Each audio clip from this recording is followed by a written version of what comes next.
Dans cette vidéo, je vais vous expliquer comment on peut désormais accéder aux nouvelles cartes du service de l'information aéronautique qui semblaient avoir disparu ces derniers mois. En réalité, le site a fait une sorte de rénovation du site et les chemins d'accès aux cartes ont totalement changé, ce qui peut être un peu perturbant. En réalité, ces cartes n'ont absolument pas été supprimées, rassurez-vous, elles sont tout simplement accessibles grâce à un nouvel accès. Donc, je vais vous expliquer comment on y arrive.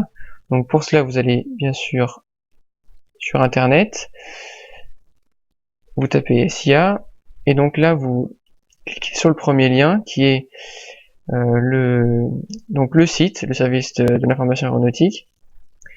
Et alors désormais les cartes qui autrefois étaient par ici sont tout simplement ici. Donc vous allez dans EAIP, dans EAIP France, et là vous allez cliquer sur la dernière mise à jour qui est le 28 mai 2015 pour moi, donc ici. Et à ce moment-là, vous allez accéder à une nouvelle page qui peut être un peu déroutante, où vous avez énormément d'informations pour tout ce qui est carte de vol. Donc, ce qui nous intéresse en particulier, ce sont les cartes de croisière, donc les cartes en route, et bien évidemment les cartes aérodromes qui sont ici. Alors pour les cartes cartes de croisière, pardon, vous avez les cartes en route et l'espace ATS. Les cartes en route concernent l'espace inférieur, comme vous pouvez le voir à droite. Donc vous avez juste à cliquer dessus, hein, c'est tout simplement un PDF qui s'ouvre. Et puis donc pour les cartes ATS, en fait, ce sont les cartes de croisière espace supérieur. Donc vous avez les deux. Vous voyez, vous arrivez sur une page comme ça, où vous avez donc la dernière mise à jour, des cartes. Donc bien sûr, ce n'est qu'en France, malheureusement, mais c'est déjà mieux que rien. Tout est à jour. Vous avez toutes les routes aériennes nécessaires et gratuitement. Donc ça va pas changer par rapport à avant. Vous les aviez déjà. Et vous avez également donc les cartes aérodromes qui sont ici. Et là, contrairement à avant où vous deviez chercher, donc vous aviez un moteur de recherche interne au site qui vous permettait d'accéder à votre aérodrome. Ici, vous êtes obligé de chercher à la main l'aérodrome qui vous intéresse. Ça c'est assez moyen, j'espère qu'ils vont changer ça.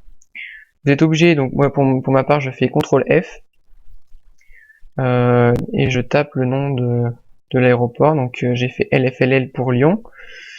Vous avez ici donc la surbrillance Lyon, vous cliquez dessus. Et là vous avez tout un tas d'informations qui sont très intéressantes, donc il y en a plus qu'avant.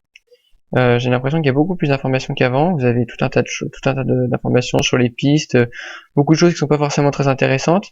Et nous, ce qui nous intéresse pour les cartes SID, Star et autres, donc les approches VOR, LOC, etc., c'est ici. Alors attendez, c'est dans cartes relatives à l'aérodrome. Vous avez donc du texte au-dessus et vous avez les cartes ici. Donc vous voyez, vous avez par exemple les procédures de Star, donc les procédures standards d'arrivée. Donc pour toutes les pistes, par exemple, si je veux arriver sur la 36 de Lyon, il n'y a qu'à cliquer sur ce lien.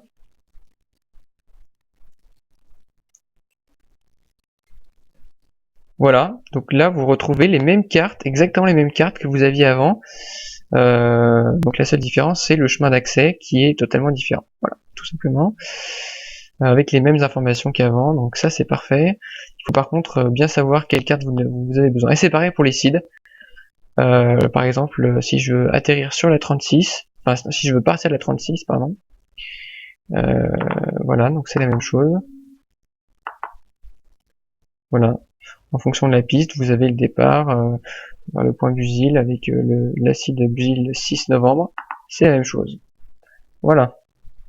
Pour ma part, je n'utilise plus les cartes SIA depuis quelques années maintenant, puisque les cartes réelles utilisées par les pilotes sont les cartes Jebsen, qui sont bien évidemment payantes et qui subissent beaucoup plus de mises à jour que les cartes SIA. Je les préfère puisqu'elles sont plus claires pour ma part. Mais l'avantage de celles-ci, c'est qu'elles sont toujours à jour et qu'elles sont gratuites. Voilà.